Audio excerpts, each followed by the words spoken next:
Ngiyanibingelela lana nonke ababukeli be-Black Life TV kuhlelo lethu esibizwa ngokuthi sikhipha izimfihlo. Igama lami nginguStufuza Dlangamandla Zulu, umngwenyenkomo Msofokazi uMvuleni intokazi yazalwa uMamkhize. Namhlanje sise-Pavilion Hotel kulapho esishuthela khona. Ngihleli nobaba uzosichazela kabanzi ukuthi why angivakashelile namhlanje la e-studio. Sawubona baba. Yesabona sisi. Kunjani? Ngikhona dadewethu. Ngiyaphila nami. Ngicela ubulisa ababukeli emakhaya bese uyasichazela ukuthi ubuya kuphi ngokokuhlala. Ngilibingelela ababukeli. Ngihlale endaweni ekuthiwa iseHammersdale eMpumalanga. Oh, okay. So uze ngani la ekhaya namhlanje? Hayi ngize ngodaba la. Olubuhlungu engalwenza olungidlayo. Ngisabathe ngiyazama. Noma ngithi ngiyakhuleka ngiyahamba hayi. Impela liyangidla. Lethi namhlanje ngizama ukuthi Ke ubhodle. ngeke ngibhodle ngikwazi ukuphila impilo nami efana nabanye. Kwenzakalani? Wenza ini?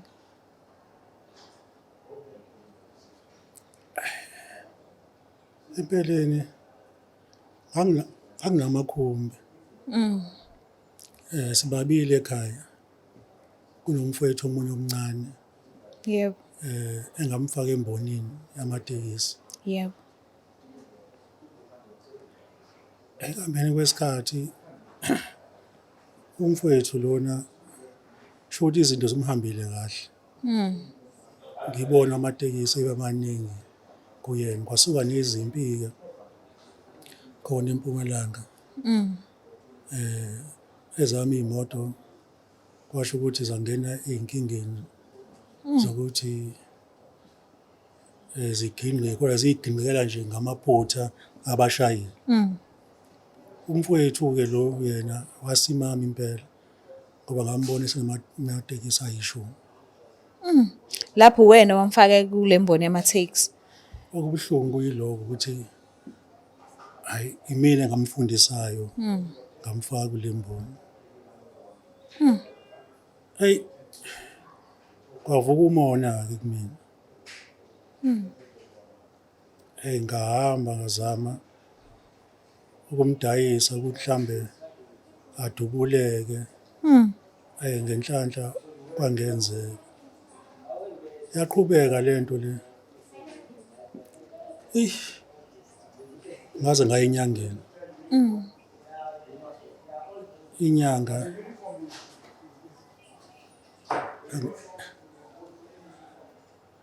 anginikeza umuthi. Ukuthi ngithathe amasondo ey'moto zakhe zonke. Mase wenzani lamasondo? Anika yona inyanga. Shothi iy'moto zakhe zaginqika ngayinye ngayinye. Manje naye umfowethu lo waginqa nemoto. Akasaphili umfowenu? Noma uyaphila mhlambe walimala? Uyaphila. Wasinda. Manje akasakwazi ukuhamba. Umkakhe usashona. Manje sokuyimina manje sekufanele ngihlezi ngiyayisola ngoba yimina kufanele ngumnakekela. Manje lento iyangidla ngiyafuna ukuxolisa kuyena. Ngesonto ezimbi engayenzayo. And isiyejikele mina futhi manje. Sokuyimina kufanele ngumnakekela. Abantwana bakhe bakuphi? Sebekhulile kodwa noma basabancane kakhulu? Abantwana bakhe sebekhulile. Bakhulile kodwa abanawo amandla ngoba banayo imali. Oh, okay. So nabo bathi baba kumina ngoba bengithemba. Bazokhala kumina ngisho yonke into efanele yenziwe yimina. Kodwa manje mina ngiyayenza lento umfowethu akazi ukuthi Yenziwe wena. Yimina. Manje ngiyabona ukuthi mase kwenzeka ngihambe emhlabeni ngingayishongo lento. Ibhlungu ngidla ubusuku nemini. Azokwanzima. So umfowenu yena umuntu okanjani mangase athole nje lezi indaba ufuna ukumdlulisela zona namhlanje awuboni ukuthi mhlambe khona into angazama ukugadla ngayo back ayibuyisele kuwena.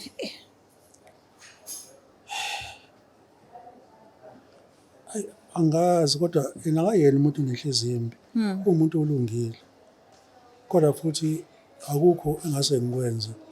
Kumele ngiyishilo lento kuyena. Ngiyazi khona iyophathi yami. Kodwa ngifuna ukuxolisa kuyena. Sazi cela ukuthi ngikunikeze ithuba lokuthi ukhulumisane naye ngivele ngimfonele nje straight.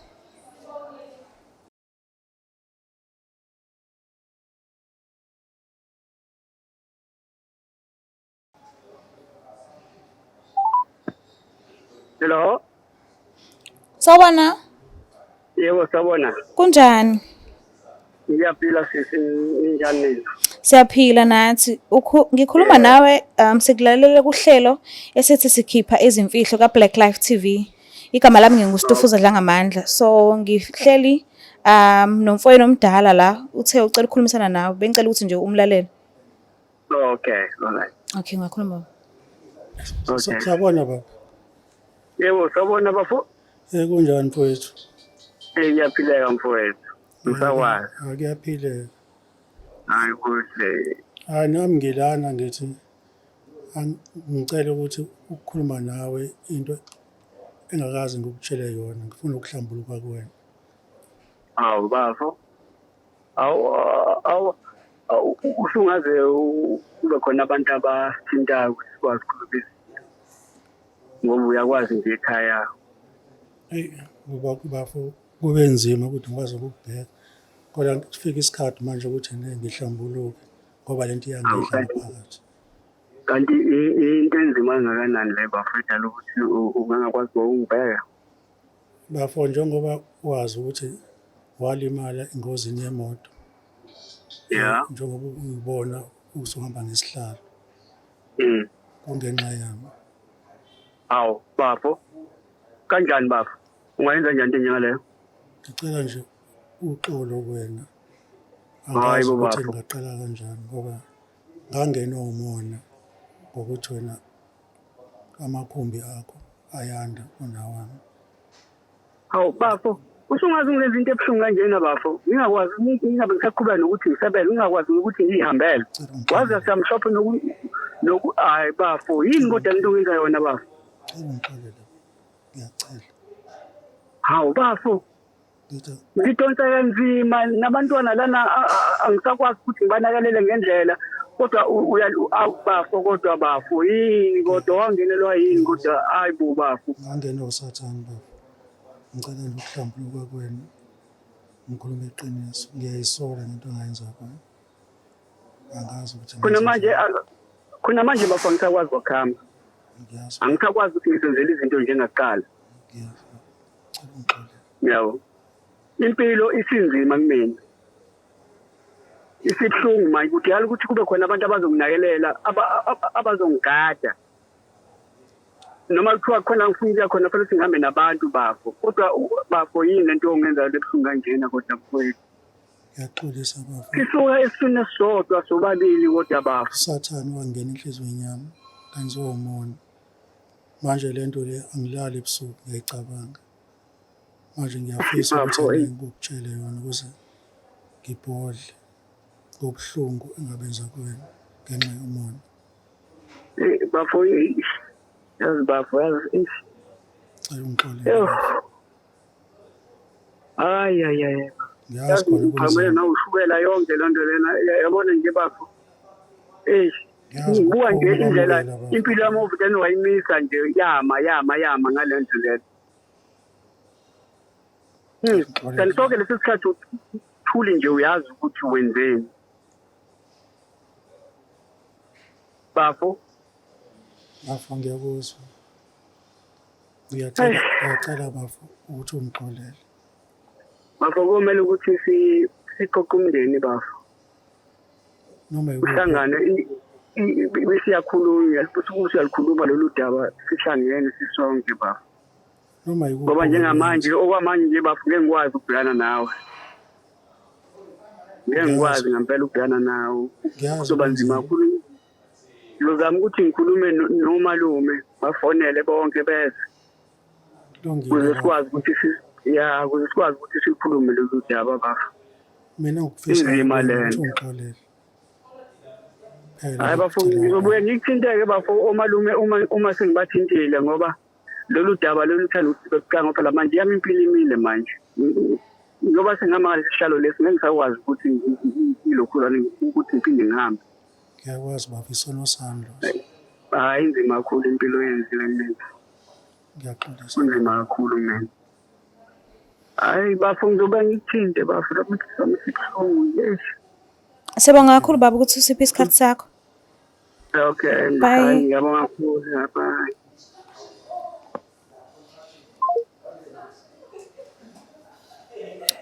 Uzwakala ephatheke kabuhlungu kakhulu ngokuzwa indaba ekanje.